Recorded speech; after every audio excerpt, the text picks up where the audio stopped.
Welcome into the hot corner for it must be a Tuesday, baby, but it's always a Tuesday around here. Patrick Harris with you. That's Joe Fisher to my left. Let's go.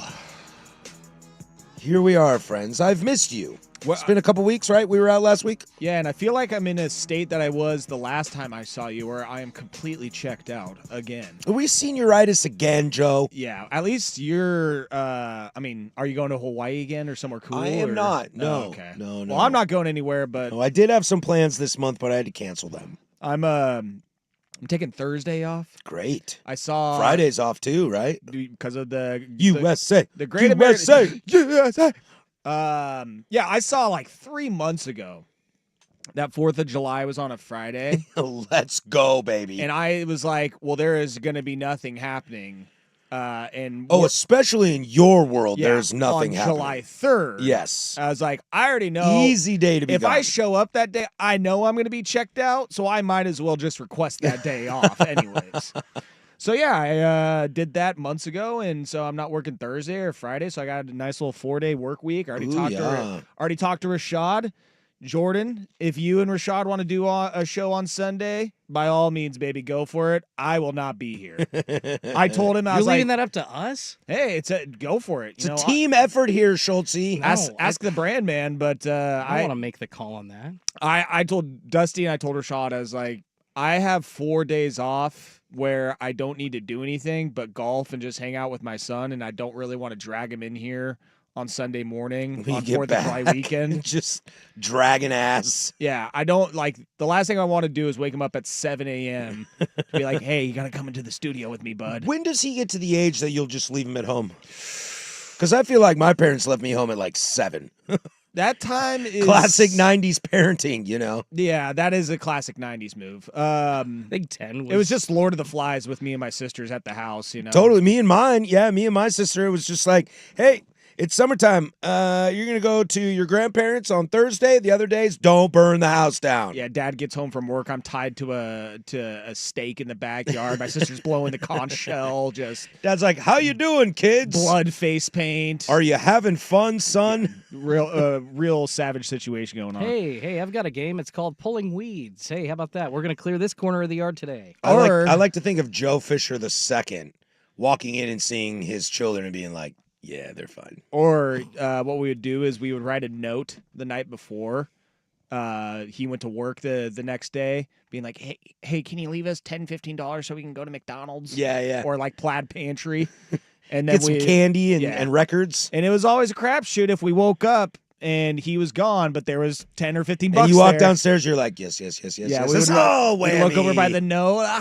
There's nothing there. Damn it. Maybe he hid it underneath. Oh, no. Damn. But you're like checking the placemats on the table to maybe see if he he put like it on the hid coffee table. He's like, I'm gonna make you work for it today. Yeah. Let's just go in his change jar. Let's just grab $5 in quarters. Weird. I found this bottle of vodka. No, but Joey, I don't know. He's 12. Oh, that's not. I'll go My on oldest is 12. Sometimes I'll go on a run, or I'll be like, dude, I'm going to run to the store real quick. I'll be back in 20 That's minutes. fine. Do not open the door for anybody. Here's our knock code. I give him a different knock code every time. Yeah. Give him a beat or something like, hey, this is how you Not know like it's me. us. Yeah, exactly. Something. Somebody comes in with Drake, they're a stranger. Some clips, something. Wu-Tang for the children. You're going to learn about Wu-Tang this week, son. I don't know, man. He's going to be 13 next year. I think maybe like high school. I think a lot of Like it. when he gets to 14, 15 and is a freshman in high school, I'll be like, you're probably okay. Daddy's going to play 18. Daddy's going out tonight. I'll catch you later, boy. Yeah, Sassy's is calling my name. Yeah, I think a lot of it just stems from when we were kids, the world wasn't as scary. Not to sound like old man back in my day, but like You can drink out of the garden hose. The world seemed less scary.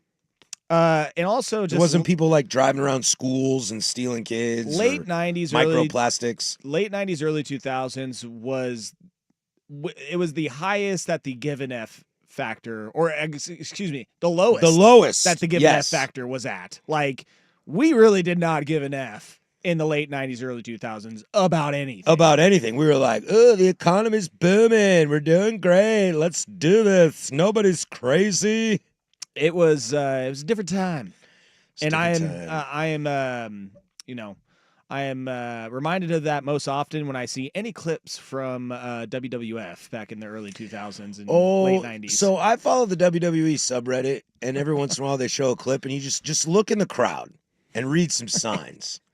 There's a Twitter account. I think it's 90s WWE. Yeah, It's got some great content. it's like TLC were just a bunch of blanks, and you're like, how does that make TV? Well, How did that get on TV? Cable TV. This isn't pay-per-views. This is just like USA and Monday Night Raw. I remember I got access. This is when WWE, I think they might still have all their stuff on Peacock. I don't know. They're moving a big switch to Netflix.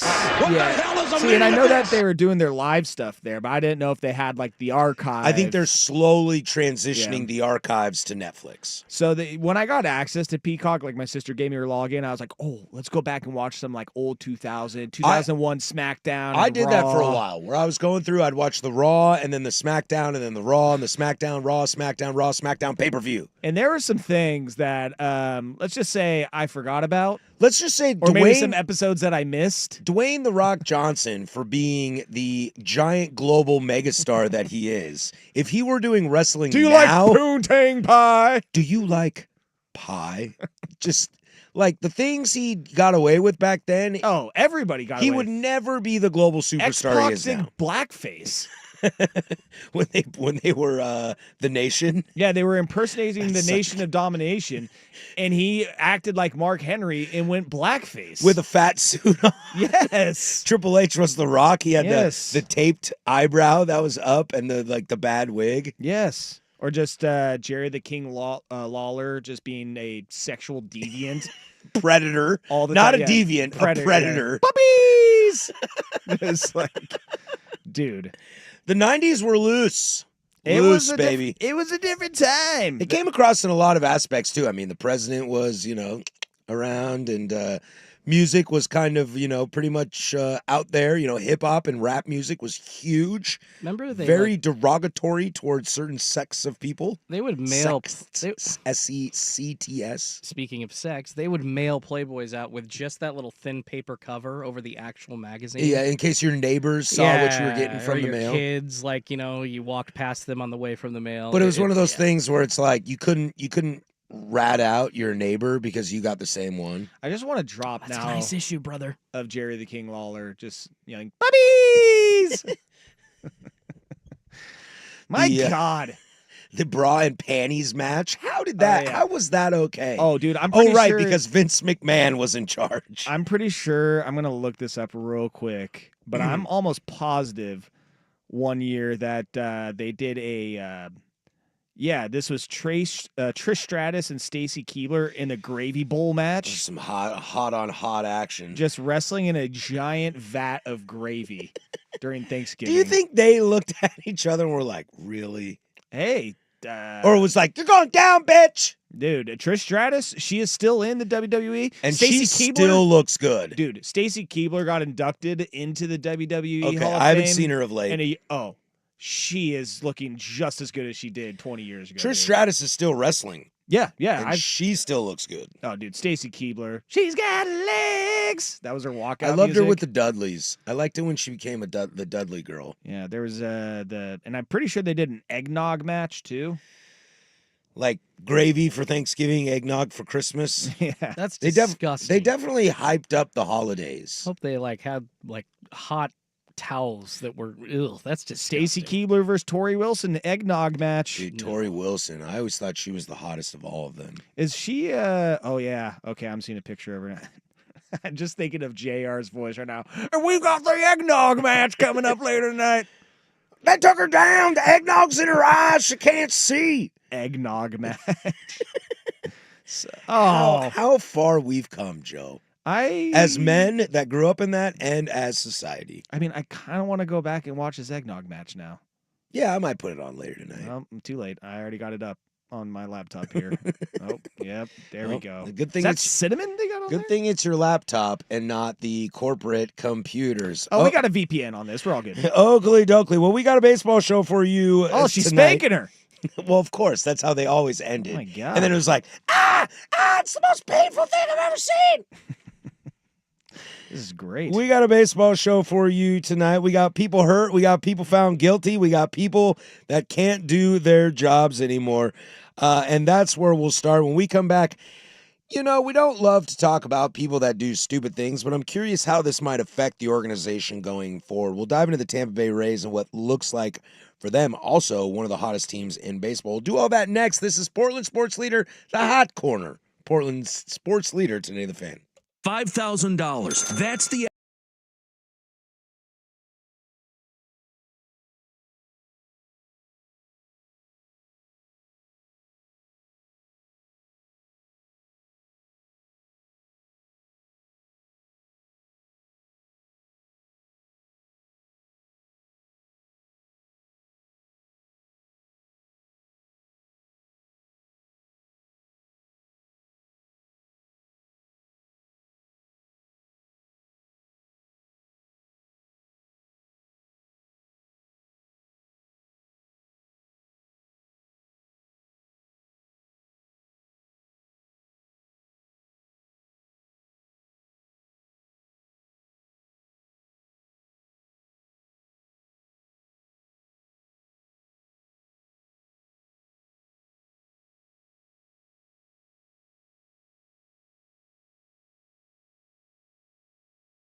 This is the Hot Corner with Patrick Harris and Joe Fisher on the Odyssey app and 1080 The Fan.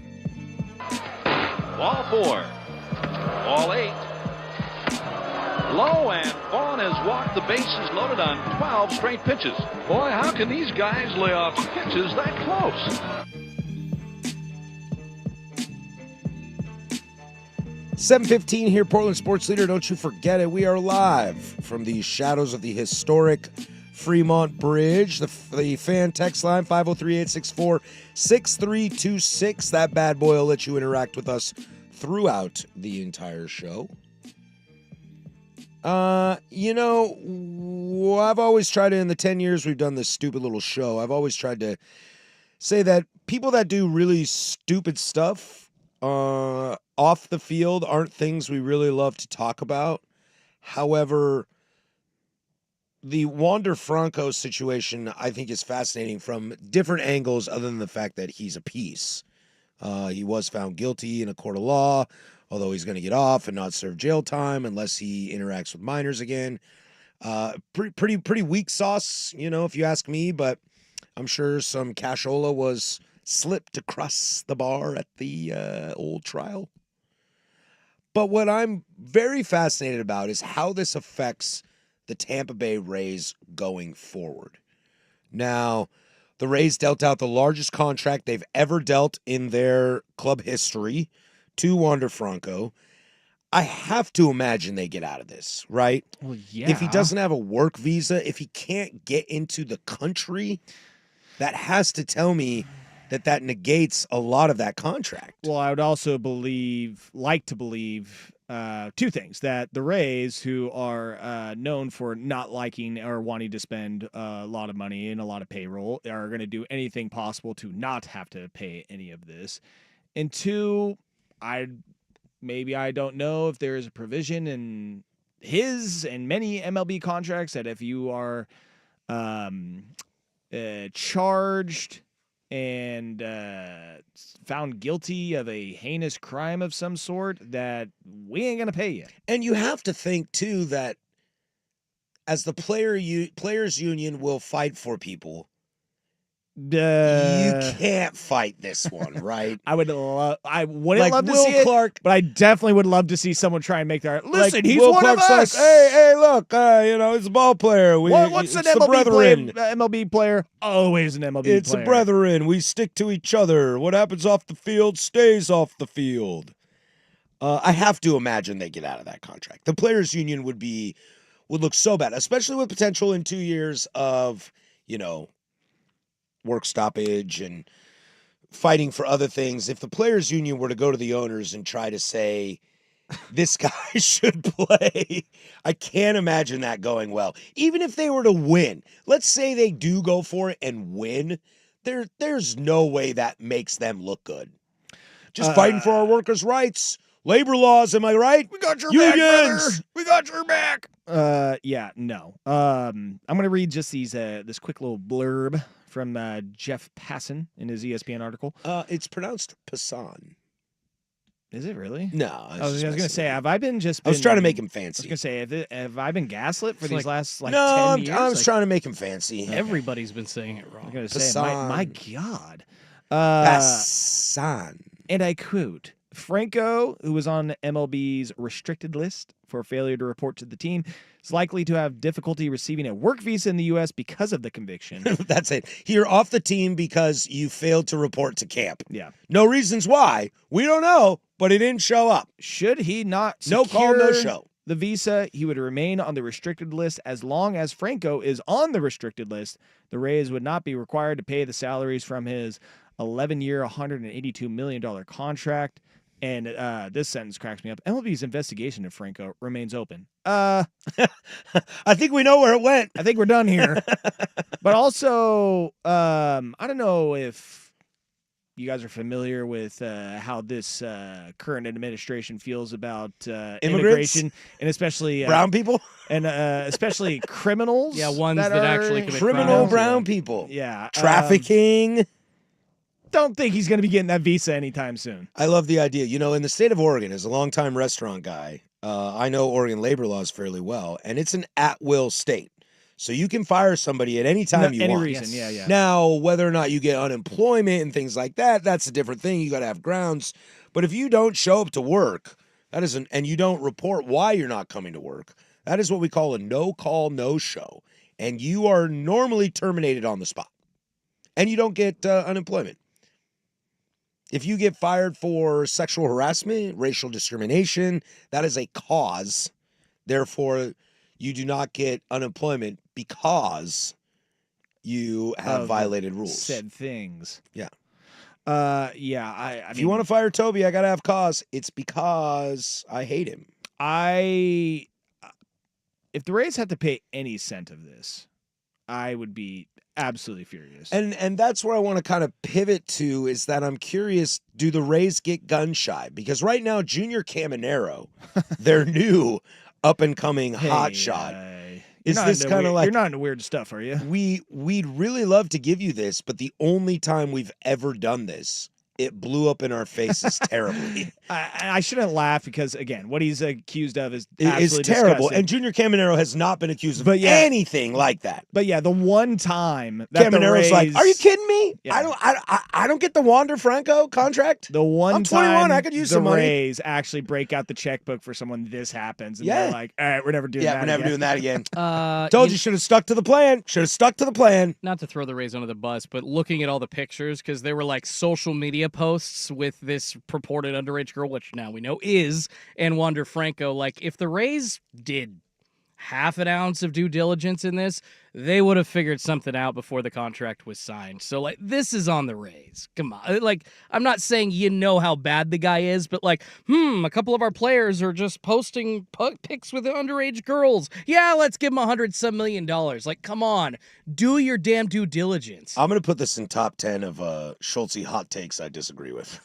Yeah, it might Well, be up there. Ed, can I I cite? think if they knew that, Schultze, they wouldn't do it. No, it's She not looks about pretty underage, and knowing they're She looks it. pretty really underage. You know what? We'll let close. that slide. It's not about knowing it. That's not what I'm saying. It's about the due diligence because we've literally seen the evidence of the posts that were there before this contract was signed. It goes back to there was an experience like a decade plus ago when the Mariners literally hired an accused rapist, or excuse me, traded for one from like the minor league system of the Texas Rangers, and it was all because due diligence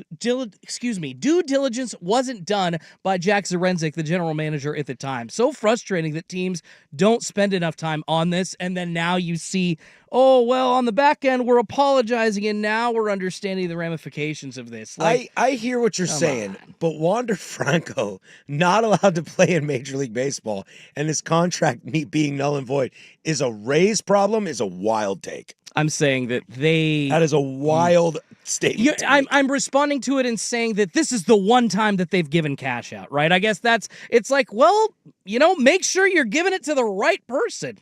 Like, if this is the one time that you're giving over $100 million maybe like what's the Yankee white level, like security level clearance or something you need to work at the White House? Go that deep. Like, hire 6 security firms to make sure that your investment is going to pay off. Yeah, Just saying. just going through the timeline also, the contract was signed in 2021 and the social media post came out in 2023. So that They came out. I'm saying, but where were they from? I mean, I would like to move on, and I would like to ask, does this affect Junior Camanero's situation? Like, do you get gun shy? If you're looking at a Shane McClanahan, if you're looking at any of these guys up and coming, Arenado, if you're looking at these guys that are up and coming, do you get gun shy and say, hey, we should go back to how we used to do things and pay guys as little as possible and sell them right before their contract's up? well, it might make a team like the Rays a little bit more cautious and I guess want to make sure they're signing the right people and giving them long-term contracts. Yeah.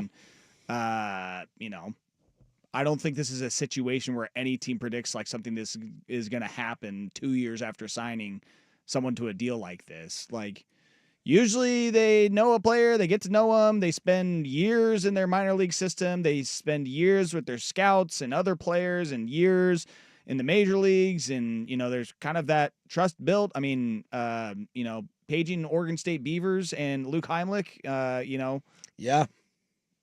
everybody thought that was all good, right? Until it wasn't. Like, usually these kind of stories and these things don't happen often, and so will the Rays be hesitant? Yeah, but do your due diligence. Make sure he's not an absolute effing creep. And then, yeah, I mean, Junior Caminero is very, very good. Very, very good. The kid could hit 40 home runs this year. And His stats right now are stupid. And they, in their last 30 games, are 20-10. But I just don't 20-11, something like that. I just don't think that because of what happened in the past should cause you hesitation to lock up one of your best players. I would think so too. I guess it's just like, wow, that It's sucked. just Let's like, make think sure about- that doesn't happen again. think But about also, dating. that's not exactly the Rays' fault. think about dating, okay? You're dating, you meet this chick that's way out of your league, but she's really into you. And then things go absolutely terrible. What are you going to think the next time you meet a person that is way out of your league? Are you going to have a little hesitancy? Be like, what are you doing with me? yeah, I've been here before. I've seen this movie before, and I know how it ends. I guess that's all I'm curious about. For a team, and it's not about how other teams operate. It's just about how this team operates. Do you now get gun shy? Are you now concerned that this... Because Camanero's been in the league now, 2 years? Because he was fully in last year? Maybe a little bit the year before? I think, yeah. So, I mean, I haven't looked at it. I can look it up right now, but I have to think the contract's getting near. And we like to, the new age in baseball debut was September 2023, so... Yeah. So the new age of baseball is to give these guys a bunch of money up front that's less than their actual market value and lock them in so I don't have to pay a 25-year-old Juan Soto $760 million. Yeah. There's I get what you're saying, but the way that he is playing, and I would maybe wait it out for another year or so to see if the performance you're getting out of him is consistent. You don't want to. I mean, he played 43 games last year, and this is going to be his first full season, legitimately. So, while it's been a very good first full season, Yeah, been baseball is great. classic of very good seasons, and then nothing done after that. So, it's looking like they're going to have to lock him up in the near future, but you just want to wait this thing out a little bit more to see if this year is just he is really, really good and talented, and this is going to be consistent performance out of him. But yeah, I mean, I can see the Rays also being like, we're going to give you a cheap deal so we can lock you up for 7-8 years. And then when we get 4 or 5 into that, rip it up like other teams have done and, make a new contract out of it. So I hope they keep him around. I think he's a great player, and I think he's fantastic for that organization. I think he's super fun to watch. And again, maybe all this does is like, wow, that sucked. And we got dealt a Essie hand there. Really, Essie. So let's just go through and make sure we do our due diligence. And again, I don't think you anticipate one. I don't think this is going to happen a second time. Let's hope not. Right? And two, I just think that you spend enough time with someone, you get to know them, but also the Rays are going to definitely take steps going forward to make sure they know a lot about everyone. Great Even more so. question posed on YouTube, and actually I think there is an answer that's easily found. Wouldn't there be a morality clause from Lazink on YouTube? Yes, I'm pretty sure all professional athletes actually have something in there, and I just went and looked up an old MLB contract. You can be terminated by the club by failing to or refusing or neglecting to perform in good sportsmanship and be a good citizen, essentially. Like, so what is the definition of like a good citizen and being, like a good sportsman? I think that falls under Not being an effing creep. exactly. Not being a creep would be the ground zero. So sounds like the Rays can pretty easily Don't get out hurt of this. people and don't be a creep. Or both. All right, more trouble in the desert. Can we officially put a nail in this coffin? We'll get to that next, but first we'll toss to Schultze with sports. Now, from the George McCoy at Warren Allen Sports Desk, a Sports Center update on 1080 The Fan. First on The Fan, huge news out of the NBA today. The Milwaukee Bucks waiving point guard Damian Lillard after just 2 seasons with the team. Using that stretch provision in the CBA means he's going to still receive all $113 million remaining on his deal. In a related move, the Bucks signing former Pacers center Miles Turner for 4 years and $107 million. Over to OKC, the reigning champion Thunder giving MVP Shai Gilgeous-Alexander a Supermax extension worth $285 million over 4 years. He's going to earn a whopping $79 million in 2031. And over to baseball, the Mariners taking on the Kansas City Royals for Game 2 of a 4-game set up at T-Mobile Park. Right now, 3-1 lead for the Royals going into the bottom of the third. The 1 run for the Mariners thanks to a solo shot from Randy Arozarena. More sports scores and stories in 30 minutes. I'm Schulte from the George McCoy at Warren Allen Sports Desk. Hurt and missing work, insurance companies acting like jerks. Don't call your mom. Call George McCoy at warrenallen.com. $5,000. That's the average amount of money people in the U.S.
Corner with Harrison Fisher on the Odyssey app and 1080 The Fan. Just a reminder, fans, about Die Hard Night coming up here at the stadium. Free admission to anyone who was actually alive the last time the Indians won a pennant. What's really funny about that is I was alive the last 3 times the Indians won a pennant. Nothing to show for it.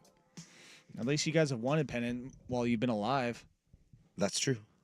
You guys got close a couple times. Oh, close. Yeah. Cool, dude. Close. Dude, I saw some stats on the Guardians of late. Oh, boy. Not good, huh? Not good. Yeah, I The think offense is real bad. The entire fan base is losing our mind because Brian Rocchio just got called up today. We sent him down, and it was like a party on Bourbon Street. And now he's back. Just think about this, guys. No organization in MLB is as good as the Miami Marlins to start because 9 years in MLB, 2 World Series. Name any other team that's done that. They're also one of the hottest teams in baseball right now. The NL West, more like the NL losers when they play the Marlins. More like the losers. I wanted to talk about this. Boy, you cooked them. Showed you. Ouch. Burn. Aloe vera for that Roasted. burn. Corbin Carroll goes down after being hit by a pitch on the wrist. And I think I'm officially here. I think I said it a couple weeks ago. Officially here to tell you that the Diamondbacks are no está aquí. You know, I think I was kind of on this train a couple weeks ago when Corbin Burns went down with his Tommy John. Corbin's not having a good time. If your name is Corbin, Get out of Arizona. and you play for the Diamondbacks, Get out. it's not Run. a good time for you right now. Hate life. Run. Yeah, I mean, granted, they're still 500, so I don't know how the hell they're doing it. I mean, they're doing it with offense, but now that you lose one of your best offensive players, you're, best of luck. Yeah, and it's kind of a larger issue that I've been thinking about. A lot of guys are either on the DL or missed a little bit of time. It feels like, and I don't want to be hyperbolic, and I don't want to be irrational due to what's in front of me, but it feels like a lot of dudes are getting hit in the hands by baseballs. Eugenio Suarez has been out. Back off the plate. Schmidt has been out, and that's what kind of it is. It's some managers coming out and being like, dude, the guy's crowding the plate. Like, if you don't like it, then get away. However, that's why I never crowded the plate when I was playing baseball. I was like, I'm not getting hit. I just stayed in the dugout. It was a lot easier that way. Can't get hit if you don't go to plate. It's like COVID. I can't get COVID if I don't test. I just wouldn't swing the bat. Just take 3 strikes, take them, go right back to the bench. You know, sometimes I do wonder that if you just went up there and never swung, and they didn't know that that's your plan, how often would you get on base? What your on base percentage is? I'm like, well. He was 0 for 3 tonight with 2 walks and scored 2 runs. That's a and one of them was an 400 RBI. OBP. One of them was an RBI because the bases were loaded. Yeah, suck on that. You think the manager's like, hey, man, that's my guy. Good eye. How long does it take for a Little League coach to catch on? Like, I've seen this guy before. Wait, he doesn't swing at all. What the hell? Hardest hit ball in the season? Oh, we actually can't find that data. You mean he hasn't swung once? Because we don't keep data at this level. We do a scorebook, and that's it. Is it a problem with guys getting hit by the hand, or is this just a lot of things kind of rearing their ugly head in the now? I mean, I feel like it's this is some. I mean, I don't know if there is, like you said, data to show that data dudes are getting hit in the hand more often. I mean, like I feel like that's baseball, baby. You know, you crowd the plate. These pitchers who are trying to throw insane speeds and velocity, spin rate, less control over the ball, and it gets a little squirrely, and it gets up high and tight, and then it's hitting off your hand. Maybe it is happening more than ever, but I guess, someone would have to pour over the data of not only how many hit over the last 5 years. There's been more hit by pitches in the MLB, and 86% of those are on the hands. I don't know if anybody's actually done. Since they banned spider tag. If you've done that research, I applaud you, sir. Send that my way, friends. I hope you are getting paid by someone to write that article. More than we are. Can you imagine? Someone's like, dude, I wrote this article. Oh, dude, what for? What publication? Oh, I just did it for fun. I researched every hit by pitch over the last 10 years and what body part they were hit. On what night under the lights on a Tuesday? And the hands have seen an exponential growth of being hit over the last 5 seasons. Well, and I think there's also something that's going on. We saw this in the Padres-Dodgers series. What was that, a week ago or something like that? It feels a little bit like it's on the field, and pitchers and batters are getting into it more. I feel like I've seen more, maybe not in the hands, but hit by pitches. The Dodgers-Padres series was real contentious. Remember, Schilt and Roberts got into it like a week and a half ago, and Roberts is yelling, and we'll talk about this after. And it looked like those two wanted to fight each other. Meanwhile, Shohei's yelling, no, guys, like, don't freak out. Everything's okay. I do feel like there's a lot more retaliation going on. Now, the last thing you want to do is retaliate by hitting a guy on the hands. If you're going to retaliate, hit him in the butt. Yeah, if you're mad at Cal Raleigh, hit him in the dumper. There's a lot of padding there. in the back. hit That's the him in classic the back, one. Yeah. or an elbow with a giant pad, like a Barry Bonds pad on it. Yeah. Like hit him You there. don't want to hit the funny bone. But I do feel like guys are getting hit a little more, and I think a lot of this stems, and we talked about it weeks ago. A lot of this stems with just the absolute egregious calls being made behind the plate. And again, I don't know if it's because we know automated strike zone is on the horizon and could be potentially coming, but it feels like, I don't know if there's a correlation that are guys being more mad about the strike zone because they know what's ahead, or are guys more mad about the strike zone because it's become that egregious? You follow? Kind of. Does that make sense? It's almost like a prejudice coming across. Like if we sit here and we drink a beer and I'm like, man, I taste strawberries, and you're like, whoa, I do too now. Is it situational? Is it persuasive? Or is it just a freak of nature? I want to say that this is a whole lot to do about a nothing, and that it's just maybe if it's more high profile players, that is when it is put more in a spotlight of dudes getting hit in the hand and hand injuries. And but again, I don't know if I've noticed like, oh my God, that is like, oh dude, we got to do something about this. I don't think control is a problem. Maybe it is. Again, I would love to see if anybody out there has poured through the data and after what's happened with Carroll, and as you mentioned, Tatis a couple weeks ago, that if this is something that is becoming a problem, I think that it's just bad luck, bad timing. And kind of maybe looking at it in a vacuum, like maybe overreacting. A little bit, again, unless there's someone out there that points out, it's like, actually, dude, there's been more hand injuries hit by pitches over the last 2-3 years. Bring back Spider Tack. Yeah, since they've taken out Spider Tack, then I'll be like, all right, there's some number. I mean, if anybody want the data. If anybody loves data more than baseball, let me know, because I feel like that's something that, again, someone out there's got to be pouring over the numbers and looking at that. Side note, does anybody like data more than Major League Baseball? No. I can't think so. Absolutely Who's not. next? Who's number 2? Basketball's starting to get there. Yeah, I would say soccer, just because they have to justify their game somehow. The XGA. Damn it, Joe. You just did that, didn't you? You just did that to poke me. What the hell is XGA? Expected goal attempts.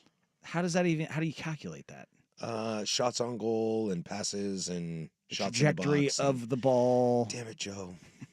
But it's like a 0.3 or a 0.2. I hate you. How do you get an expected 0.2 goal? I hate you so much. I'm going to go ahead and not even be coy about it. I'm going to poke Patrick Harris. Hey, I've been playing some EA FC lately, and I'll go through the box score. FIFA doesn't exist anymore. Yeah, exactly. EA FC will always sound weird. Yes, it is. You going through the box score? I'll look at the box score post-match, and I'll kind of look at some of these stats. I'm like, I didn't know they kept track of this. Do they need this stat? Dude, they keep track of kilometers ran. Oh, I know. That's a very important stat. That is a good stat. That's what I'm trying to tell Joey and his soccer teammates, when they do their Wednesday conditioning, they're like, why do we have to run? I'm like, the pros, they track how much they run during a game. And do you know this game is 90% running? Yes. Unless you're Leo Messi, who can stand around. Oh, dude, you should have seen the look on my son's face when I told him that he had to start doing conditioning for soccer. Did you It was know, like I had 3 heads. He's like, did you know that Mo Salah conditioning? Did you know that Mo Salah runs 5.6 miles every 90 minutes? Then he tries to hit me with strikers don't have to run that much.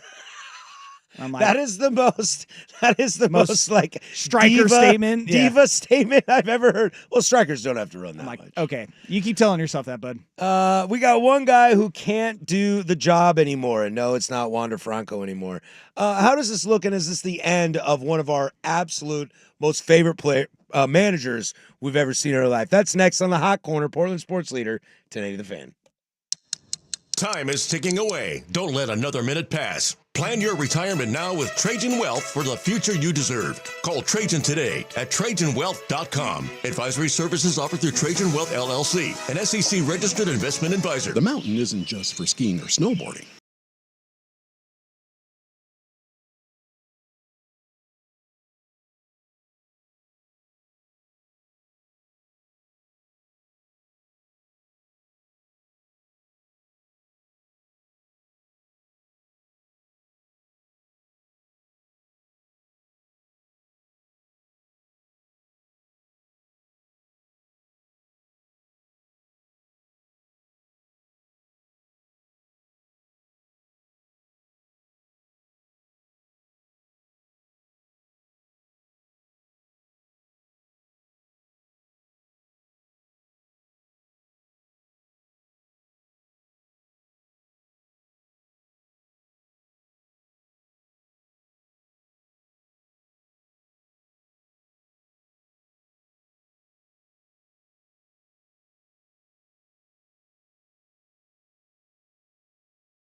All right, Star Child, citizens of the universe, recording it. It's always baseball season. This is the Hot Corner with Harrison Fisher on 1080 The Fan.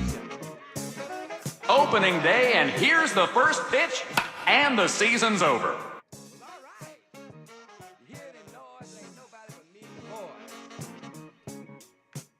Coming up in the second hour, we got some more to get to. I want to talk about the situation going on in Sacktown in Sacramento. Some comments made by Luis Severino and some splits from him that are quite alarming. Plus, we'll have everybody's favorite fair or foul at the bottom of the 8 o'clock hour. I mean, we don't need to do the Sacramento stuff now, but did you by chance see? Yes. The answer is yes. Absolutely yes. Okay. It's not a Sacramento problem. Or I was going to say, or did you perhaps not see? That's a Steinbrenner problem, not a Sacramento problem. Oh, wait. It was at Steinbrenner Field. Was it the A's versus Tampa Bay? Correct. They played again today. Oh, I guess I didn't even in realize Tampa. that. Which is fascinating to talk about. Two minor leaguers. The minor playing league minor stadium, leagues. yeah, versus the spring training stadium, which is that technically a minor league stadium? or No, it's a spring training. But according to Luis Severino, they might be one and the same. So we'll get to that in the 8 o'clock hour, plus fair or foul at 8:30. But you know what? I think there's a very good chance that this is the end of the era for the Booger Sugar King himself. The sexiest mustache in baseball, probably a top 5 baseball card of all time, and that would be the great, the one and only, legendary Ron Washington. Pour one out and snort one up. I know he's having some undisclosed medical issues that is keeping him away from the team. Oh, I know what it is. And I couldn't help but instantly think the old ticker running out on you, bud. Yeah, listen, I mean, Look, loved by players. And we went to a couple World Series with Texas. We loved by players. Love to make jokes, but baseball managers, they're old, man. It's a sport where it's just like, what is it? Pete Carroll is the oldest dude coaching. Now he is the oldest coach. I'd be curious to see what is the average age of NFL coaches, NBA coaches, and MLB managers. Because I would venture to guess, there's some young guys in MLB. I'd venture to guess that there's probably more MLB managers above the age of 60, 65. Than any other sport? Yeah. How old's Doc Roberts? How old's old Dave Roberts? Is he over 60? I think he's like just about 60. Yeah, I mean, like, how old is Bruce I mean, Bochy? he played in 2004. Yeah, he won He's that. Yeah, he was a 53. runner in that, or a pinch runner in that World But that's Series. 20 years ago. How about that? Born in So he's got to be mid 50s. Dave Roberts, born in Okinawa. Oh, nice. How about that? Dual citizenship? Deport him. Yep, see ya. Immigrant. Wasn't he born on a base? Don't care. I'm Which probably makes him a U.S. citizen. I'm You crazy. probably guessing. Fake news. Get him out of here. Nope, sorry.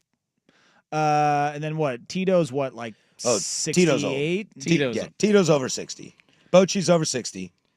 He is. Ron Walsh over 60. Is Bob Melvin 60? Gotta be. Gotta be. Gotta be. Oh, hold on a second. Tito's retired twice because of a painkiller addiction, allegedly, and just being old the second time. Well, his gut don't love the swallowing chew. He's 66. Tito? Yeah, but at first I looked up Tito Francona. It said his dad. His dad's been dead for 40 years. Yeah, died at. Well, I didn't see the died part. I just saw age 84. I was like, there is no way Terry Francona's 84 years old. But then I'm just now seeing the died part of the age. February 13, 2018. Rest in peace. Oh, 2018. That's more soon than I thought. Yeah. I mean, Bruce Bochy's what? I mean, he's got to be 60 He plus. sounds 80. Ooh, Brian Snitker's pushing 70, guys. I did not know that. I buy that. Bochy's 70. Born in France. Deport him. Deport him. Get him out of here. He's gone too. Get him out of here. Bochy looks 70. He looks like an old curmudgeon. He does. In that He's- dugout. Well, when He you looks- win 4 rings, okay, sir, He looks you can look 70 however you want. and sounds 80. He does.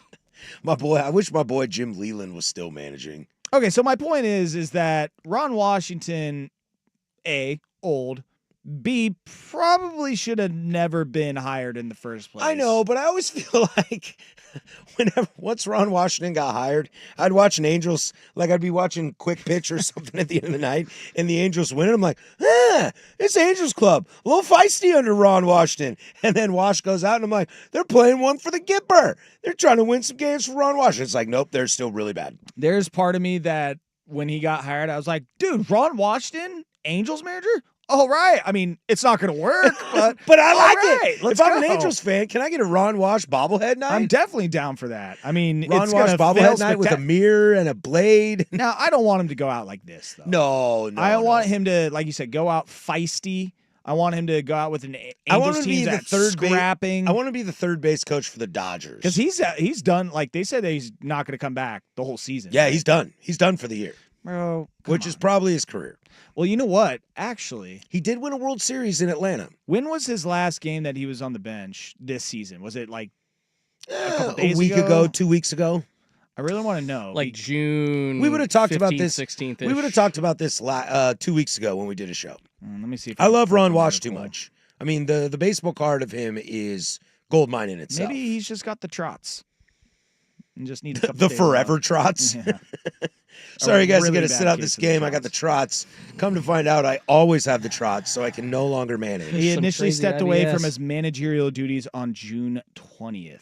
So June 20th. Yep, I was in Hawaii well, and my son right now is in Southern California with the trots. and my son does not have the trots. Unless he's Yet. drinking the water down there. Yet. Unless he's drinking tap water. then, Yet. Yeah. But he just went to an Angels game on either Friday or Saturday. At the Halo Stadium? Yes, at the Angels Stadium. So I would have liked to say, hey, you saw Ron Washington. But he didn't. But he didn't. Did Trout play at least? He did play, and my son was at the concession stand when he hit a home run. No. So my son, Joe 4. I know, he told me that. He's like, yeah, the Angels were losing, and then someone hit a home run, and then Number 24, I didn't see his jersey, but I was though. I was at the concession stand, and then they hit another home run, and I went and looked at the box score and the play-by-play. I was like, dude, the home run you missed was Mike effing Trout. He's like, oh, is he good? I'm like, Ah!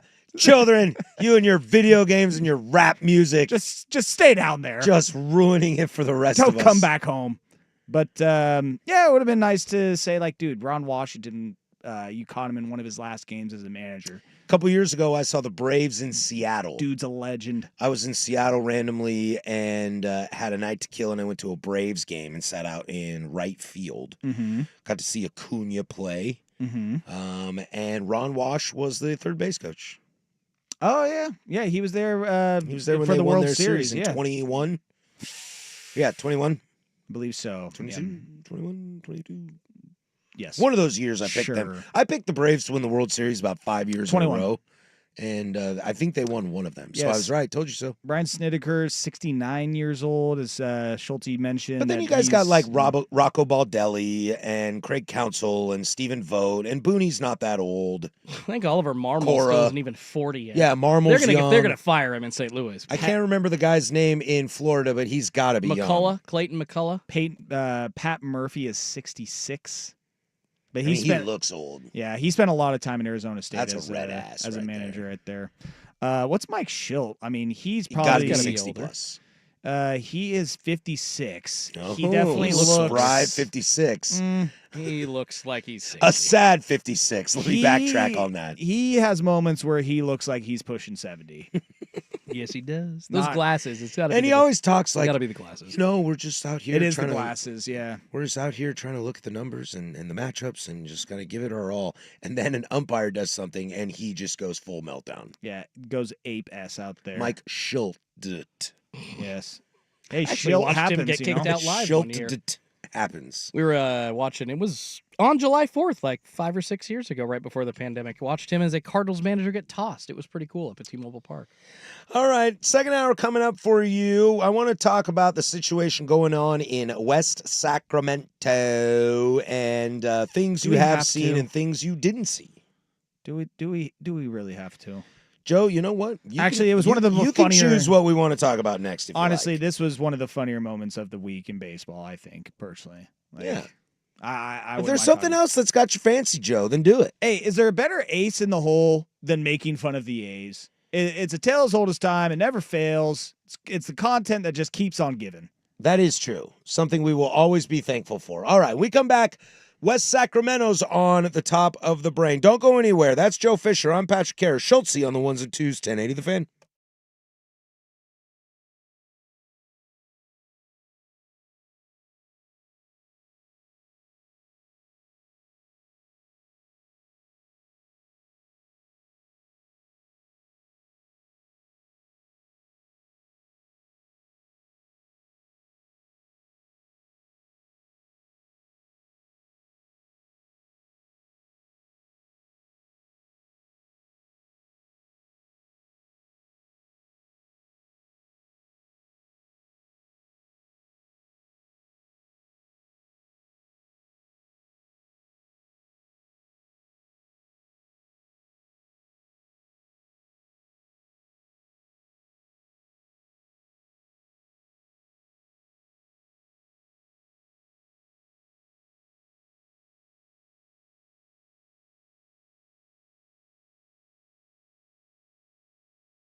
Allen Sports Desk, a Sports Center update on 1080 The Fan. First on The Fan, the big news out of the association today. The Milwaukee Bucks are waiving point guard Damian Lillard after just 2 seasons with the team. He will still receive all $113 million, though, remaining on his contract, just stretched out into 5 years instead of hitting on the next 2 years against the Bucks cap at $50+ million each. It'll be $22 million each over that 5-year period. In a related move, Milwaukee signing former Pacers center Miles Turner, 4 years, $107 million there.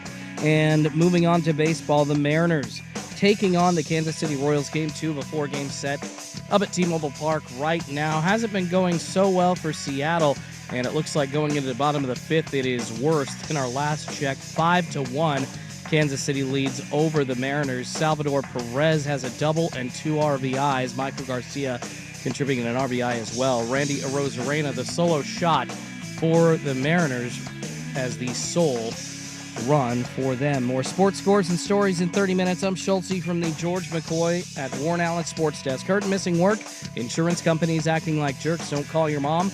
Call George McCoy at warrenallen.com. More, please. Golf in the Northwest with Jason Swigart is back. Saturdays at 8 a.m. before the Sinner and the Saint on Portland's sports leader, 1080 The Fan.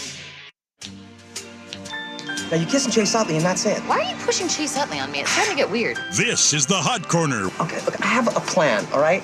And it involves you getting this letter to him when you get out there to kiss him. Now, I have given this to Major League Baseball, his lawyer, his manager, his mom, and he has not gotten back to me, which means he hasn't gotten it yet. So just... Did you write a love letter to Chase Utley? With Patrick Harris and Joe Fisher. In a lot of ways, yes, I do love him, but that is not a love letter in the way that you're thinking of it, okay? There's nothing sexual or... Okay, that sounds good. Pal around. I'm gonna read it. Yeah, read it. Dear Chase, they're stickers. Yeah. My God. On the Odyssey app. Dear Chase, I feel like I can call you Chase because you and me are so much alike. I would love to meet you someday. It would be great to have a catch. I know I can't throw as fast as you, but I think you would be impressed with my speed. Did you have a good relationship with your father? Me neither. And 1080. These are all things we can talk about and more. I am sure our relationship would be a real home run. The Fan.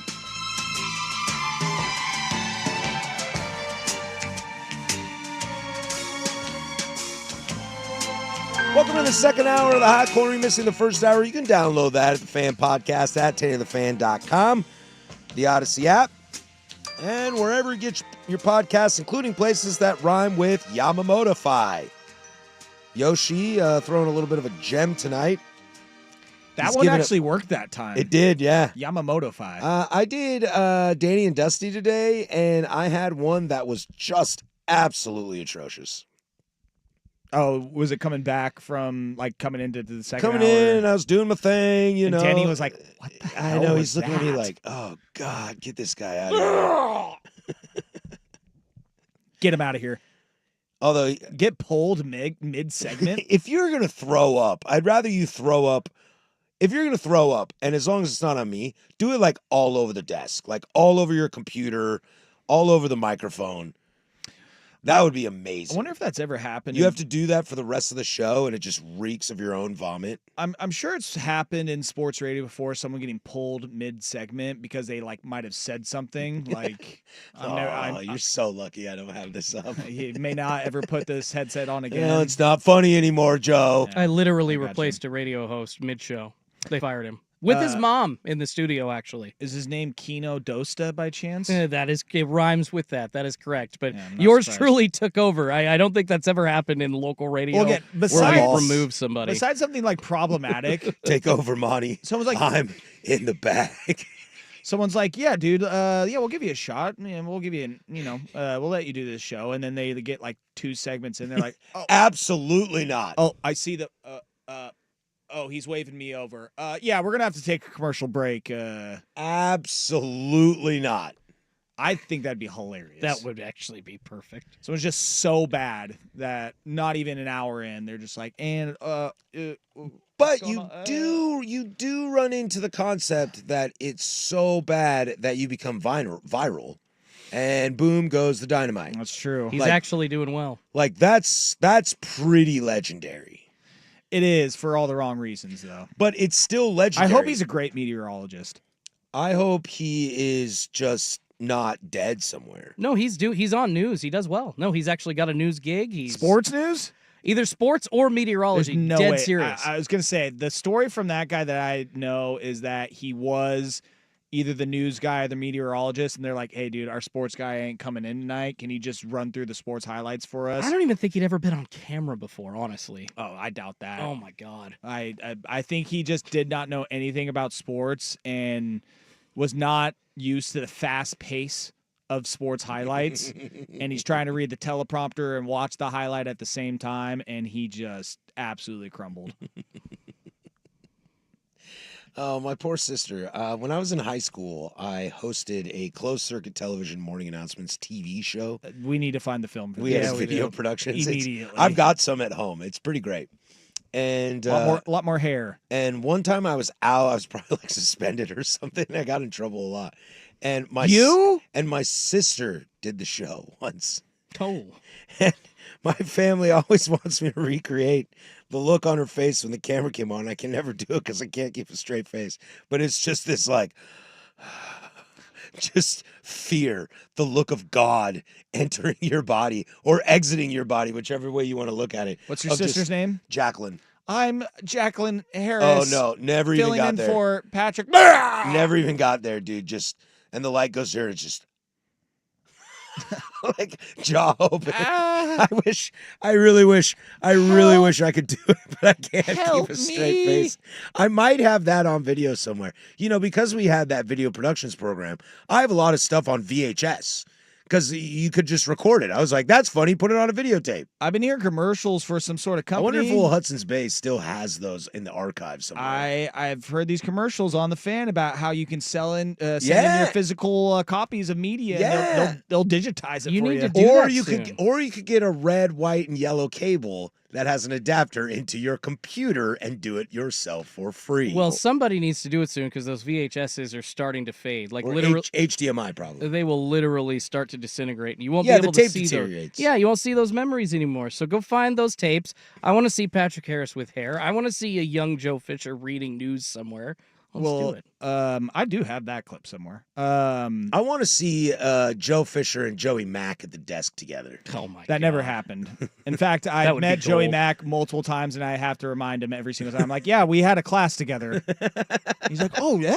I was like, yeah. Oh my god! Reporting to Rebecca Forrest. Oh, I just talked to her the other day. Nice to meet you. You got big Like- timed by Joey Mack. They're like, yep.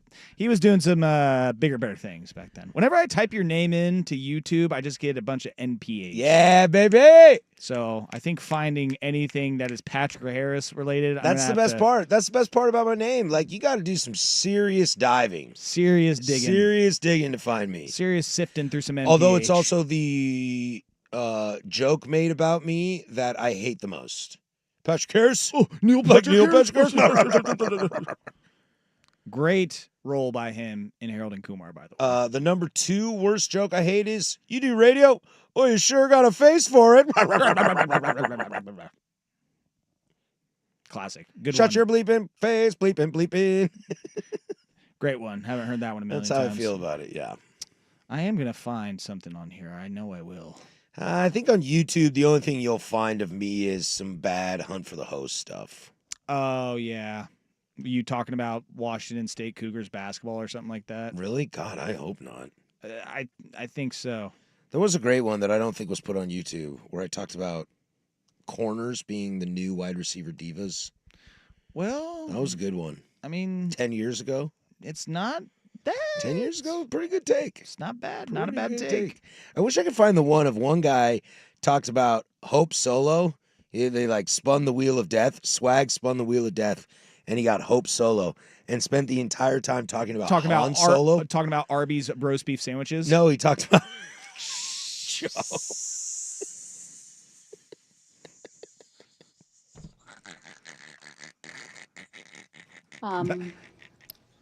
What is Colorado Rockies? Joe. That's what I would have done. Joe. That's what I would have done. Joe. It's a lot of horsey sauce on that thing.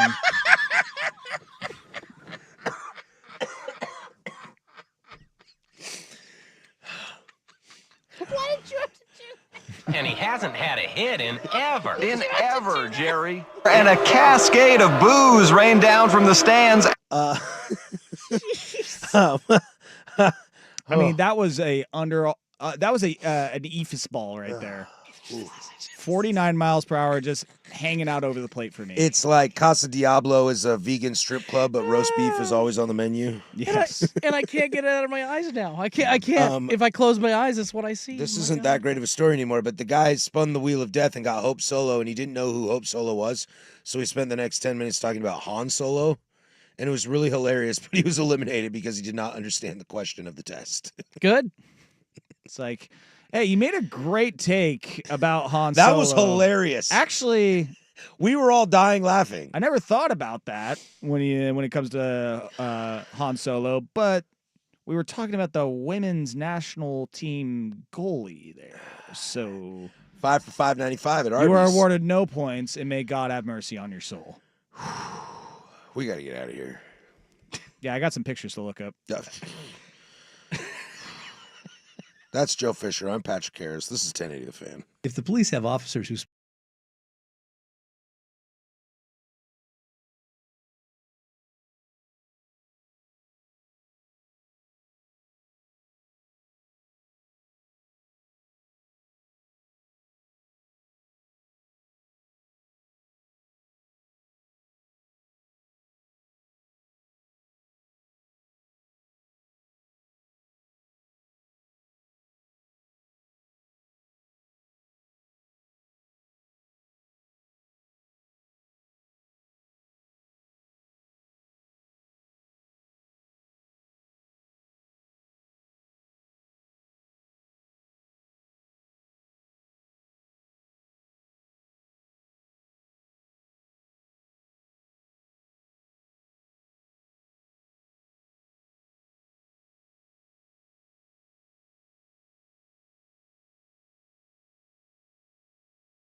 It's always baseball season. This is the Hot Corner with Harrison Fisher on 1080 The Fan.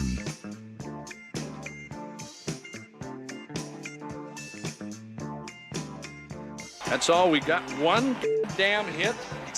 You can't say damn on the air. Don't worry, nobody's listening anyway.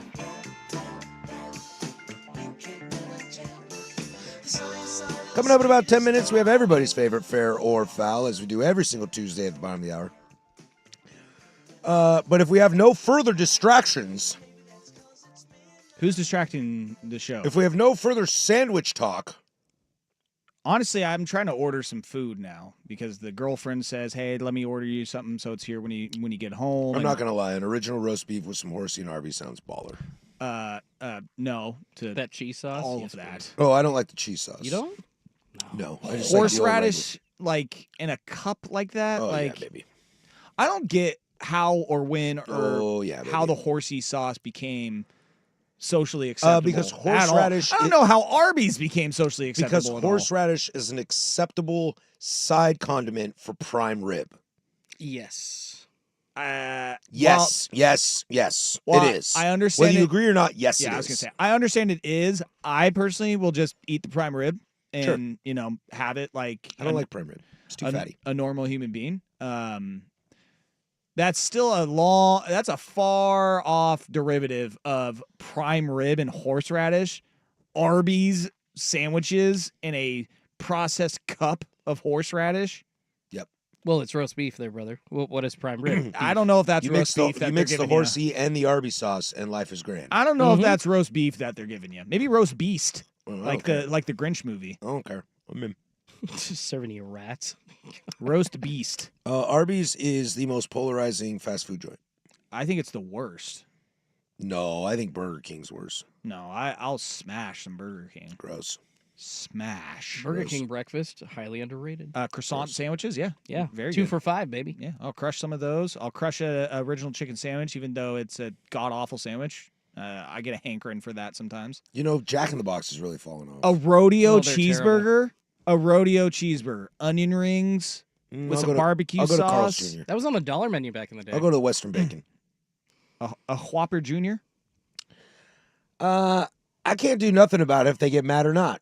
I just say what it is. If you ask me how I feel pitching at home, I'm not going to lie to you because at the end, you guys are going to figure out if it's a lie or not. My job is here to try to pitch, and every time you ask me a question, be honest with you guys. So that's what I did. On last Friday, Luis Severino, pitcher for the Oakland Athletics, formerly the Kansas City Athletics, formerly the Philadelphia Athletics, currently the West Sacramento Athletics, also known as the Athletics. Whew. Sorry, I need a moment. That's a tongue That was twister. a lot. That was a lot. Okay, I'm ready. He said, quote, "It feels like a spring training game whenever he pitches at home." And I found this fascinating because it's not wrong. The stadium I thought was fun at the beginning when we watched it on TV. I was like, wow, this is cool. And as the year passed on, whenever I see a highlight from an A's game that's in Sacramento, I think it's like a top 10 web gem from like a college game or a minor league game. And no, it's Major League Baseball. Let me give you these Luis Severino stats for your ass. I'm All ready right? for it. At home, he posts a 6.79 ERA and a 1.6 whip. Not good. Not good, Bob. On the road, he's got a 3.04 ERA and a 1.12 whip. He's 0-7 at home. 2-2 on the road. Is it a cracker box in Sacramento? I think it's just gotten to the point that Shohei just went deep. Like an absolute bomb. I think it's just to the point where it's all in his brain that he shows up to pitch and walks onto that mound and is like, I don't want to be here. And like any sporting athlete, pitchers, similar to golfers, can be very much in your head. You know, go ask Brad Lidge. Albert Pujols hit a home run off Brad Lidge that still hasn't landed, and it took him 3 years. 3 years to figure that out. He ended up winning a World Series and pitched well in that World Series, but it took him 3 years to figure it out. So there's a lot of head dynamics going on. And I have to imagine when Severino goes out there in West Sacramento, that things don't look very great. Don't feel great for him. No, I'm sure it can mess with a pitcher's head. I would love to know. I would like to look at like all their starting pitching. Like, just all of the splits? Yeah. Maybe it's just him being a little baby. Maybe I'm trying to get it Him being pulled a little up here. bitch.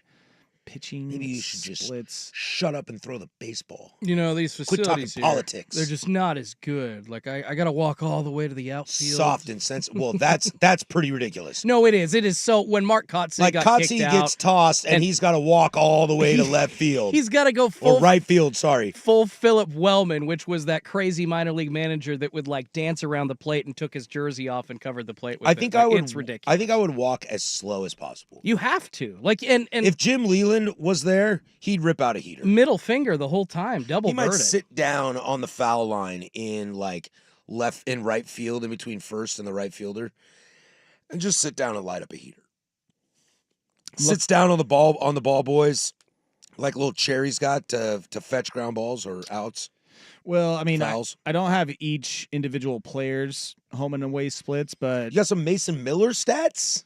I don't. Well, I can, but right now I'm just looking at the overall team pitching.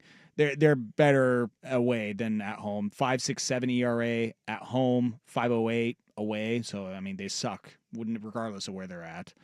But do you think you get away with it because you can just be like, well, it's like that in Colorado too? Well, that's a mile in the air. That Yeah, it's a little that's bit a lot different. different than Sacramento. I would say right? that is more. How do I say? What's the word I'm looking for? Conditions of geographic location. They literally put baseballs in humidors in Colorado versus. I didn't know that they do. Yes, to try to do whatever they can to limit the impact on the ball. Classic MLB messing with the balls. No, I would say that getting them out of their element a little bit and playing in a minor league stadium, it's probably messing with them a little bit. I would imagine so, but also these guys are professionals. I think that I love that answer. Guys are professionals, okay? So nut up and do it. But also, it's like, what? I mean, we're talking about Luis Severino in 2025. Like, he did call himself the worst pitcher in baseball once. Well, He's the one that signed the contract there. He knew what he was getting into. I'm not gonna say he's the worst pitcher in baseball, but he's Luis Severino in 2025. Okay, it's not like we're talking. Luis Severino in 2024 was not so bad. It's not like we're talking about like Ranger Suarez, and he's like, I can't figure it out right now, and it's like, yeah, dude, that's weird. Like, dude, you're one of the best in baseball. It is Luis Severino, okay? Like, him not being good anywhere at this point in his career is not exactly shocking to me. Does his opinions on the organization and where they are affect his trade value? What trade value? Are you serious? You're messing with me. I'm messing with you. I wanted you to try to break down Luis Severino's trade value. I was like, whoa. They do have Jeffrey Springs. Yeah, he's good. And I want to look at his home. Former away. Tampa Bay high-end prospect. He is good. I like I was Jeffrey just about to Springs. say, maybe Tampa wants Severino at the deadline. I mean, he's got that lower. How pissed off would Luis Severino? Hey, Sev, we've traded you. Thank God to Tampa. You're like, damn it. It's another minor league stadium. He has a 4.73 ERA at home, a 3.98 away. That's pretty close. That just sucks. I mean, that's almost a whole run. But it's still 4. 4.73 versus 3.98. 3.98 is 4, Joe. If you round up. Okay. Hey, in baseball, you'll take any decimal point that you got. All right? I suppose he's got a sub-4 ERA. Yeah, 3.9996. And that is with 3 extra games played. Oh. So, bigger sample size. I stand corrected. But yeah, I mean, as far as like the splits on batters that he's facing, they're pretty much the same. You know, batting average 231, 228. So maybe Severino's just being a little bitch and needs to let it go. Sounds like it, Bob. I would say so. I mean, some of the other pitchers that the A's have thrown consistently this year, J.P. Sears, he's got 17 starts on the year for the A's of insert location. The A's of athletics. Yeah, the insert location wherever you What want are his them to splits? be. Trying to look up A's stuff on the Twitter too. Like all I type is an A''S. I don't know whether to put Oakland or I Sacramento. think you just put the athletics. That would be a good one. Yeah. And I don't want to tell you what I got when I put in A's janitor throw earlier. You type in Hope Solo? No? Not yet. I got Sandwiches? I got to do that on my phone. That's phone only. Yeah, that's on the phone. phone. Is the private. Yeah. Phone is the private messed up algorithm. Okay. Hey, JP Sears, Home ERA 6.68. Brutal. Away ERA 4.14. That's 2. That I'll count as 2. 4.4 is still not good. I mean, Luis Severino maybe being a bitch, but maybe an honest bitch. He's an established pitcher with a lower annual value and salary. So a $20 million guy that's having a 4.5 ERA season on the road, it's not that attractive, but somebody will give him like a number 30 prospect for him. I guarantee it. Let's do one more. Osvaldo Bido. Now you're just making stuff up, Joe. Oh, that's a real pitcher. Osvaldo Bido. I don't believe you. 6.94 ERA at home. 5.4 away. So I mean, so again, they're all better on the road, but they all still suck. Yeah, exactly. By the way, who was it on this show that had the Besides A's making the playoffs? Not me. Wasn't me. It was definitely me. Was not me. Boy, I don't know why they let me put this headset on. Well, if they could just have Jeffrey Springs. It's not a headset. It's just some old AirPods that have strings, and this one doesn't even work. Has not died yet, which is amazing. Angels and Rangers are within striking distance in the wild card still. So if they could just play every game away and have Jeffrey Springs pitch every game away, then maybe they'd be all right. Severino's got a 3.04 on the road. Oh, so yeah, Severino. Yeah, Severino and Springs. Just those are 1-2 punch. 1-2, 1-2, 1-2. Like the old days. Yeah, exactly. Cy Young once pitched 4 days a week. Through 200 pitches a night. 200 pitches a night, 9 innings, 4 of those 5 starts. These boys are weak. They got soft hands. Only throwing 80 pitches a game. Well, we'll see how that goes. I don't think it's going to end well for the Athletics. No, they finally broke. I don't think it's going. I did see the spot where the new stadium in Vegas is They going to be. finally broke ground, right? Yeah, it's across the street from Mandalay Bay. Does it look nice yet? No, it's just a fence.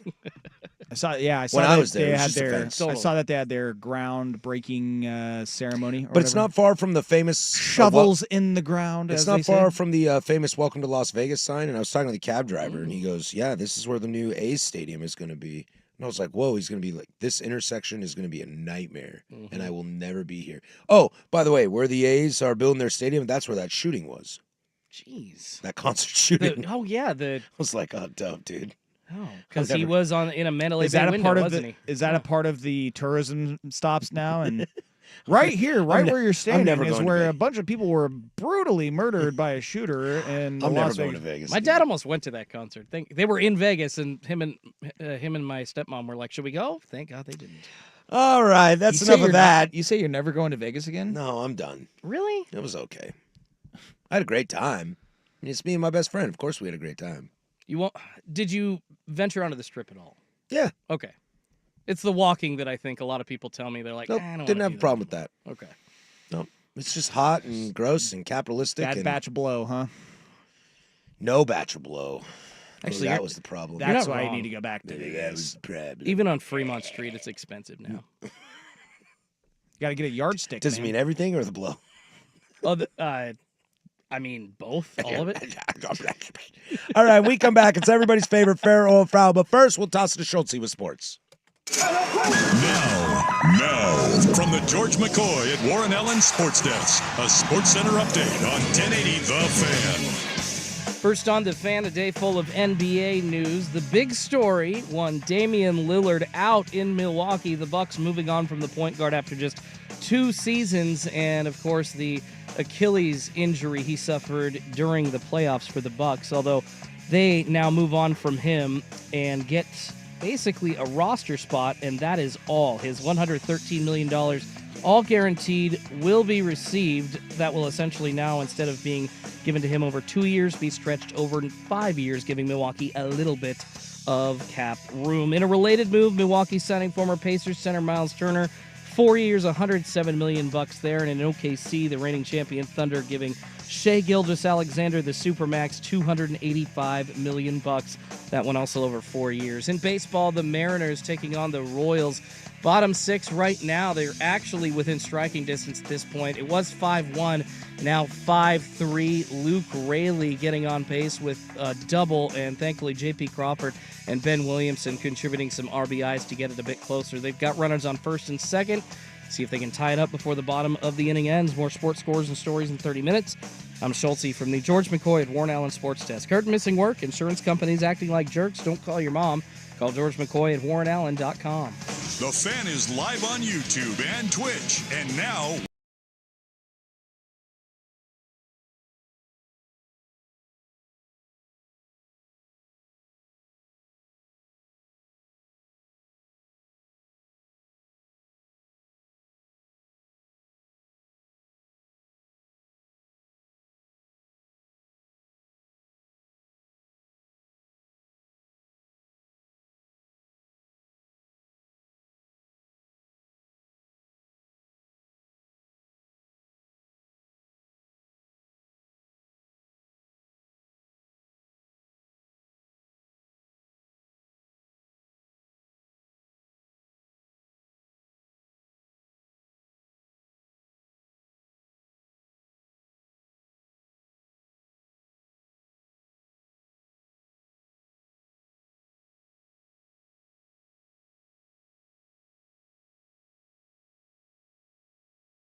Is it fair or is it foul? Fastball tapped at the plate. It'll trickle down the third baseline. The Mariners are going to let it roll. A knowledge test to see how well they know the big leagues. Lenny Randall gets down on his hands and knees and blows on it like a curler, and it goes foul. And what our distinguished hosts think about the stories that popped up around the big leagues. But he got down on his hands and knees and literally blew the ball across the foul line. This is Fair or Foul on the Hot Corner on 1080 The Fan.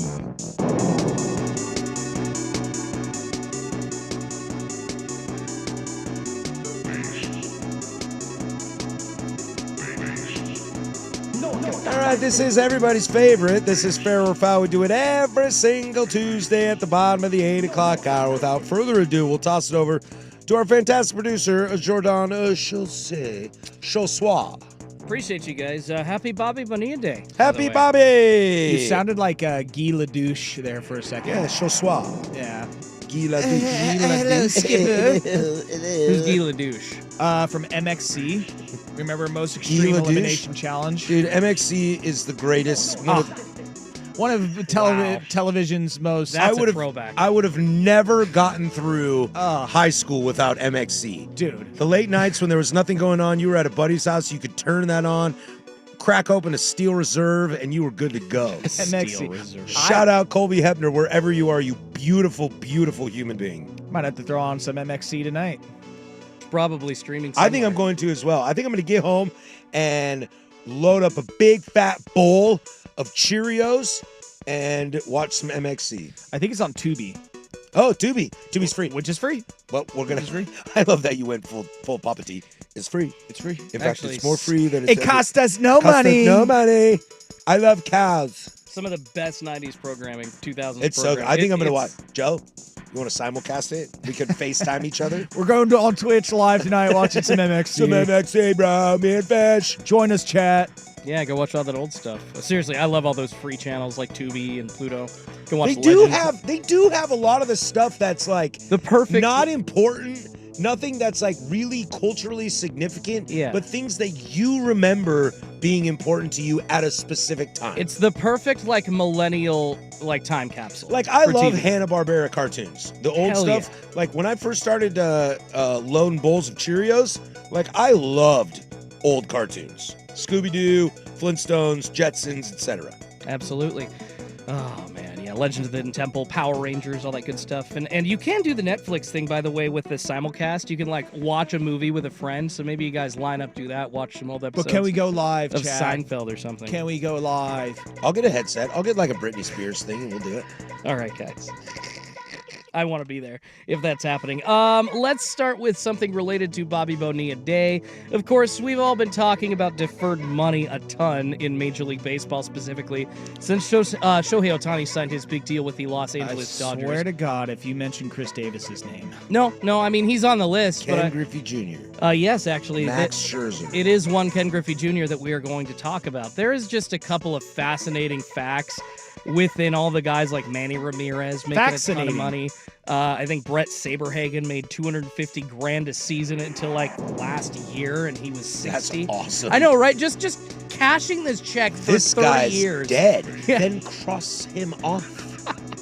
Exactly. Well, one guy who was not dead but was still making money, as we are talking about, on Bobby Bonilla Day, getting his $1.19 million check from the Mets for 10 more years, actually. Well, another guy getting a check from his former team, that is Ken Griffey Jr. He has been getting, or at least was up until last season, getting a ton of money. $3.59 million a season in deferred compensation from the Reds. He wanted to sign with Cincinnati so bad, guys. He took not only a hometown discount, but then deferred some of this money for Cincinnati so they wouldn't have to pay it until later. But guys, fair or foul, pretty hilarious. So that was happening until 2024. The Reds have been in a bit of a rebuild the past few years, so fair or foul, Ken Griffey Jr. made more money in 2023 in Reds salary than everyone else actually on the roster. Fair or foul? Oh, there's no way the Reds roster is under $20 million. There's no way the kid made $20 million.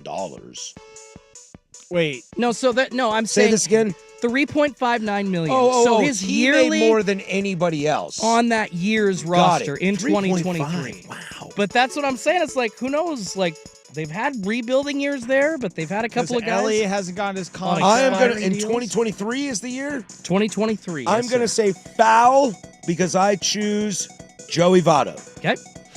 Was he? I know that's the question. Was he still on the team? That's what I'm going with. I'm going with Votto. I didn't mean to like skew your thoughts here, Joe, but that's what I'm going with. You can't cheat. Don't cheat. Put that laptop down. Joe's cheating. Joe's cheating. He's looking. Was Bronson Arroyo on the Reds at the time? Getting higgy with it. That's a name that I've not heard in a long time. 2023. Over 3.95 in a yearly salary. 2023, the Reds were pretty bad. There's got to be at least one veteran on the Reds that was making. That's what I was thinking about Joey Votto. Yeah, I'm gonna say foul that there was at least one dude on that team that was making Mike above Moustakas? 3.95. The Moose. I forgot about him. No, it was not the Moose. You guys are both correct. It is foul. It was one Joey Votto. Nice. It was the final year of his deal. $25 million salary. The next closest, 1.95, Nick Senzel, their center fielder for that year.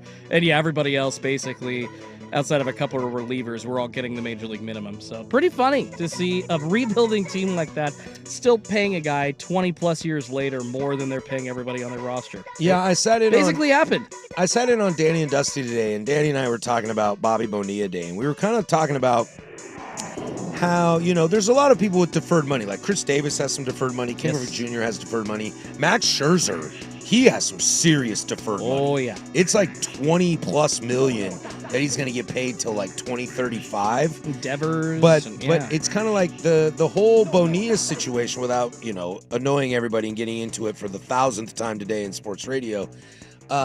It's more fascinating because of the Bernie Madoff situation, the paying you to go away. It's a giant market. It should have been $6 million, turns into 29. So there's so many things part of it. I would like to know the day that Shohei gets his first $70 million paycheck. Yeah. And then that will be Shohei Ohtani Day. I Because don't- that will be after Bonilla's done, and I would like to continue Bonilla into Shohei. But the guy, like, Shohei is good. Understood. Bobby Bonilla was a good player. Now he's not Shohei level, but Bobby was a good player. Bobby was an okay to above average He player. was jettisoned, though, on the downswing of his career. Well, because and- they wanted to give Mike Mussina, but he signed a 2-year deal. And you in- bring up in, the perfect. Baltimore. It wasn't really as much as the downswing, as much as they thought, hey, we're going to make 10% on all these Bernie Madoff Well, it's that investments. Bernie stuff. So 8% to Bobby Bonilla, we're still going to make money. I'm telling you, in 2035, when Shohei is not playing baseball and collects a $70 million check a year for 10 more years, we're going to talk about that. Oh, absolutely. We're going to talk about that. Damn right. And I'm gonna pull this up because I'm pretty sure after Bonilla signed that contract, he sucked. Oh yeah. And so that's the thing is that Well, yeah, but before that, he was a pretty good player. You going to tell me that Pujols' contract is garbage because he sucked after it? well, kind of. Still a Hall of Fame player. Still hit 700 home but runs. Bobby Bonilla, Albert Pujols, not exactly the same. Did Bonilla, Fair. was that in New York? Also played third base, though. Was it in New York where Bonilla told the reporter, make you move? I'll never. I don't remember. God, he was not fun to deal with for anybody, it sounds like. Okay, guys, let's move on to another I person. retract my statement somewhat. Not fun to deal with. That would be one, and I'm not sure any team wants to deal with him. That would be one Wander Franco, of course. The case about him seemingly wrapped up down in the Dominican Republic, found guilty of sexual abuse of a minor after that sexual relationship he had with a 14-year-old when he was 21 became public and basically started getting investigated a couple of years ago. He was put on the restricted list, has not been removed from that. You were talking about whether or not the Rays would have to pay his 11-year, $182 million deal. Not really sure about that, but one thing that I'm also not sure of that I think actually has a potential of happening is whether or not he could be on another roster again. Remember, he's still very young. I'm not saying I support it. I don't, but teams want good baseball players, and I've heard some crappy justifications in the past. Thankfully, it seems like we've moved to a point in society where we don't see teams doing that nearly as much anymore. See Ray Rice as an example for the Baltimore Ravens. But guys, fair or foul, Wander Franco will play another MLB game. Foul. Absolute foul. If you can't get into America, you can't play. Well, yeah, he can't right now, though, right? But think about this. 7 years down the road. I don't see it. No, okay. I don't see it. I just think even if it was 7 years down the road, I don't know The how. MLB basically has a line where it's like, oh, hit your wife, hit your girlfriend, physically assault a woman. We might make an exception for We'll that. let that go, paging Marcelo Zuna. I feel like there's two things in society that you cannot come back from: murder and any sort of pedophilia. pedophilia. Yeah, I those mean, are. Trevor Bauer can't get a job. And he is pretty much. At And he this was kind of point- exonerated. He was, he was not kind of, literally was. The accuser had her lawsuit thrown out. And he can't get a job. Hard foul on this. Hard That foul. thing is lining left way out of the stadium. In about 2 It's years, in the parking lot. In about 2 years, we're going to hear about Wander Franco being arrested in the Dominican Republic for a DUI. Like, that's Yeah, the next you're time we probably hear about him. That's the last time we hear about Quite him. frankly, I hope I don't ever hear Adios. about him. Yeah. Weird about the Marcelo Zuna thing. It wasn't caught on tape, right? But the Julio Urias thing was. Remember, Yeah. he got Look at into it with Julio his Urias. wife. Like, but literally, if it's caught on tape, I guess. Ray Rice, another example. Like, if you do it behind closed doors, apparently MLB's okay with it. As long as you don't see it. It sucks. Who was in the staircase? Oh, the beating up his minor league girlfriend? player, I believe, at the time. Ooh, Yeah. sorry, I had to scratch my ear in my head. Was it a Braves? No. Did you say Ric Flair? No, No, it was a minor league player, though, right? Yeah, there was an MLB player. Maybe he was in the minor leagues, but he was beating up his girlfriend in a staircase somewhere. Like at a in stadium. in a parking garage. Yeah. It was bad. Oh, no, they all suck. Jackass. Playing baseball is a privilege. Yeah. Damn right. All right, guys. I got one more for you. Let's see. Ooh, all right. So not necessarily a stump you, but kind of a see where you guys are leaning here in about 6 or 7 weeks from now. Seattle Mariners, Cleveland Guardians, both been playing at different points of this season. Cleveland not so much lately. Seattle still technically in the wild card, but about 3 or 4 games better than the Cleveland Guardians. Although I know, Patrick, you are a diehard Guardians fan. Unfortunately, that's my squad. I mean, you guys, hey, I'm jealous of you guys' third baseman, man. Jose Ramirez is a freaking stud. Steven Kwan, for some reason, has a diamond rating in MLB The Show, but Platinum glove winner. Yeah, former Platinum Glove winner. That's right. We got one too in Cal Raleigh. But it's just kind of a crapshoot, it seems like, with these teams. They'll show up for a week, and then the next week, they play like absolute S. So, guys, fair or foul, the Mariners have 44 wins as of now, and the Guardians have 40. Fair or foul, the Mariners will finish the season with more wins than the Cleveland Guardians. Wow. Well, Alan A. loves hearing me say this. He's coming right at your throat. Alan A. will love this. I will say fair. I think Cleveland is in some big trouble. An historically awful offense for the month of June. I believe we had 4 hits in 3 games. That Nick Martinez, almost no-hitter. Yeah, that'd be against my team. And this team, or no, sorry, it wasn't Nick Martinez. It was... No, I think it was Nick Martinez, yeah. This team's really bad. I thought this team had a chance to win the division. I thought this was going to be the hardest division in all of baseball in the American League Central, and it's just not. That team has an historically bad offense. Tanner Bybee's kind of figured it out a little bit. I would say the Royals have a historically bad offense at this point. But they got Bobby Witt, and I think you'd rather have Bobby Witt than Hosey. Not this season. Yeah, maybe not. I don't know. I'm going to take the Mariners. I mean, Cal Raleigh's an MVP candidate, and the pitching staff isn't even there. You know, Kirby's starting to make his way back, but, you know, Gilbert's finding his stride. Miller's still on the IL. Like, they still have so much more to come to where Cleveland has called up Brian Rocchio again. They threw a party on Bourbon Street when Rocchio went down to AAA, and now he's coming back to the majors. Seattle, for sure. I'll take fair. Yeah, I'll take fair as well. The Guardians, they were my pick too to win the division. I was actually looking at our divisional picks. I mean, they could have gone to the World Series last year. Yeah, they just... If John Kenzie hits one more home run, that series changes against the Yankees. Yeah, I mean... and that guy's in the minors now. I think our concerns about the Guardians coming into the season are... It was and still is the hitting, and if your name isn't Jose Ramirez or Steven Kwan, and Kwan had a bad June, it basically applies to everybody on that roster. And you get the bump. You get the bump in Seattle. Like Cal Raleigh's playing well, and then guys play well around him. J.P. Crawford's been pretty solid. Arozarena the other night with 2 home runs. Like when you have a guy like an Aaron Judge or a Cal Raleigh that continue to do that stuff, a Shohei Ohtani that continue to do that stuff, guys get inspired by it. People are on base more. It elevates you, and Cleveland just doesn't have it. I think the real question is Stephen Vogt the answer? That's the real question right now. Well, you had a good year last year, but it's a year after Tito. Is that the house that Tito built, or is this something that you can continue to do? Well, time will tell. I think he definitely has a much longer leash now because of last season. Agreed. Hey, you got to like Kyle Manzardo hitting for power, though, this year. Hey, he's a Coug.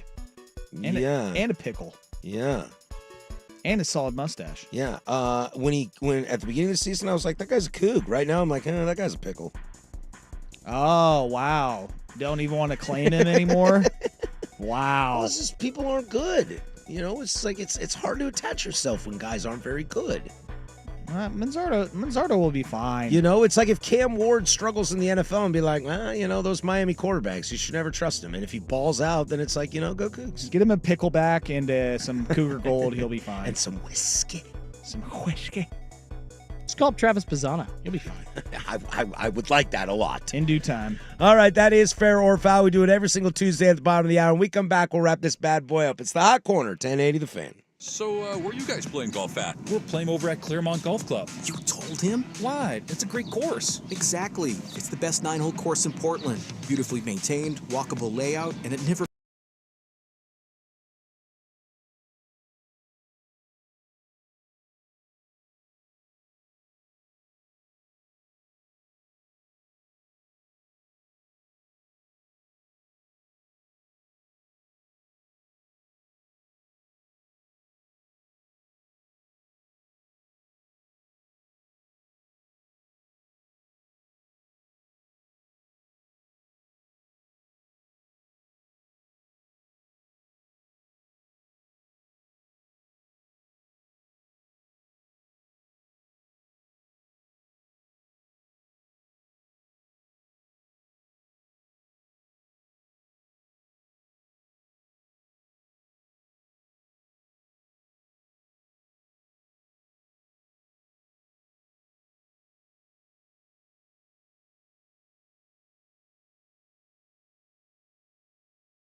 but I love your bloopers.